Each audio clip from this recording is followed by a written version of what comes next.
So I woke up today with a crazy idea. I want to simplify investing for you.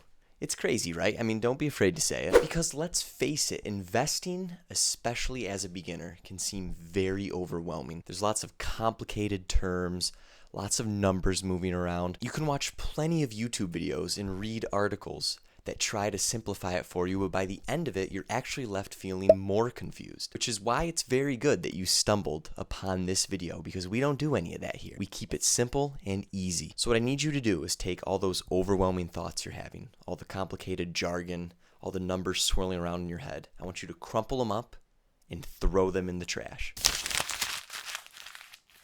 Kobe.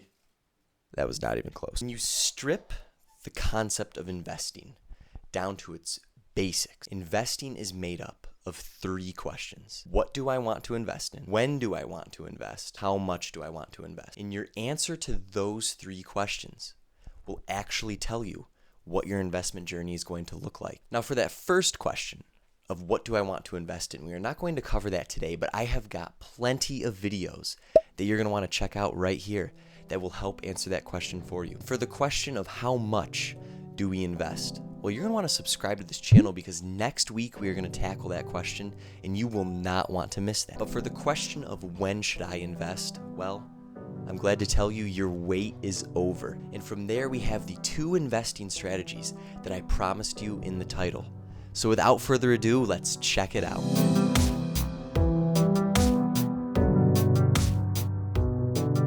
If you're returning to the channel, welcome back. We are so glad to have you here. And if you are new to the Financial Bartender, our motto here is very simple. We build wealth and wellness on a bartender's salary. So pull up a stool, grab a drink, subscribe to this channel, because yeah, those numbers are looking a little low, guys, and we want you on this journey. So subscribe to this channel. Check us out on all of our social media. You don't want to miss anything, and let's change our lives together. So it's no secret that the goal of investing is to buy low, sell high. That's like the golden rule, number 1 strategy. Everything that follows branches off of that. Buy low, sell high. And I really hope that's not a groundbreaking statement for anyone. I mean, I don't really know why you would want to put your money into something where you know it's just going to lose money.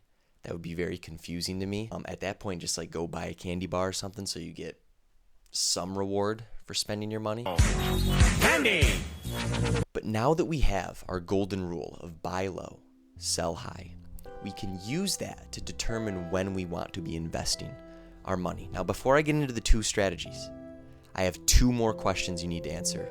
And I know what you're saying. Enough with the questions. Why do you keep asking us these questions? Please, relax. Question 1 is, how much are you trying to manipulate the market? Now, some people want to buy really low, the absolute lowest you can go, and sell really high, the absolute highest you can go. Some people are okay with buying somewhat low and selling somewhat high. I mean, I still finish positive, right? And to each their own. I'm not saying that either is right or wrong, but you just need to answer for yourself, how much are you trying to manipulate the market? Question 2 is, how much time do you have? Are you looking for really short-term gains? Or are you looking to invest in things where your money is going to be able to grow for many years? You aren't necessarily concerned with the ups and downs of the market day to day. Maybe you're trying to take advantage of the power of compounding, which you can check out right here. Once again, not trying to say either is right or wrong. These are just the 2 questions that you need to answer for yourself. How much am I trying to manipulate the market?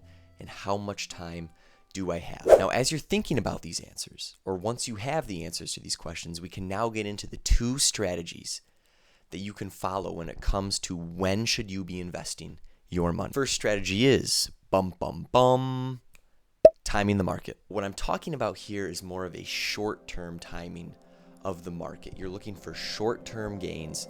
You're looking to really manipulate the market. You're looking to buy low, sell high very fast. And while all investing is considered a gamble, timing the market is considered a bit of a higher gamble, because you're putting a lot of pressure on a shorter time frame. I don't know how much experience you have with the market, but as you get into it, you'll see there are lots of ups and downs. It's very hard to time. Now, to help explain what I'm talking about here, I want to take a look at a quick screenshot of Apple stock. As we take a look at this, if you were to time the market, you would want to be buying right here and you'd want to be selling somewhere up here or maybe even up here. What you're clearly doing there is buying the low and then you are selling the high.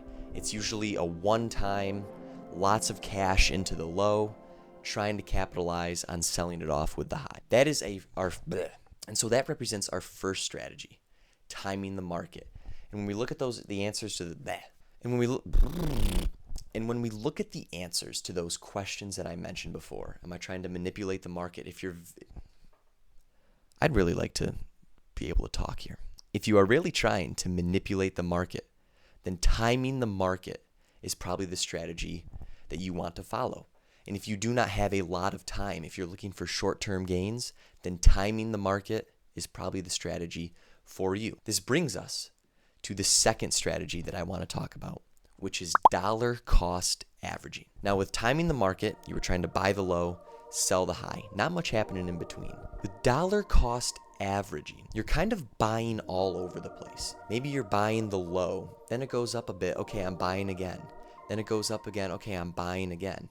Maybe it drops down again, okay, I'm buying again.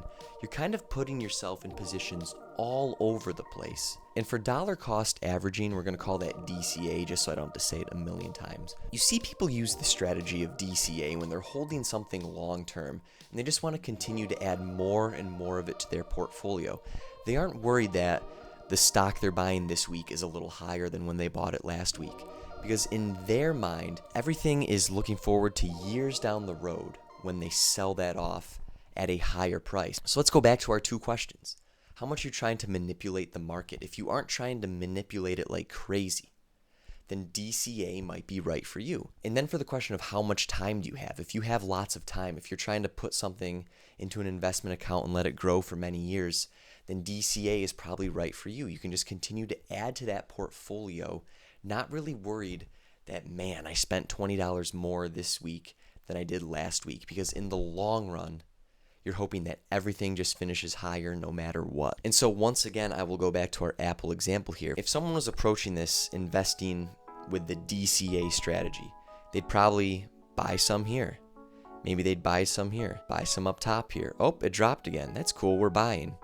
Buy some up at the top. Oh, it's going down, but who cares? We are still buying. And that is what happens with dollar cost averaging. You're just kind of buying bits of the stock all over the place, not really concerned as much about the price. I want to take a look at one more stock chart just to kind of show you these things again. We've pulled up Airbnb, and this is a bit of a different looking chart. This one is actually year-to-date negative.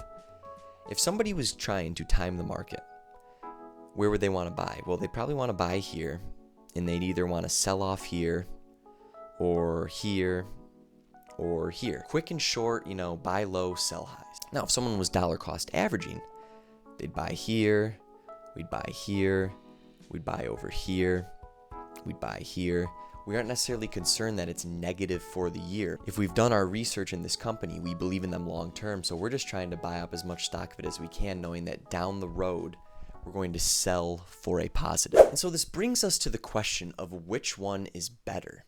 And I'm not going to sit here and tell you that one is better than the other. What I need you to do is answer those questions that I've asked you before and find for yourself what your investment goals are, because your investment goals are going to be very different than what my investment goals are. And so if you check out our other videos at this channel, you will start to get lots of information on the different kind of things that you can invest in. You can answer that first question of what do I want to invest in?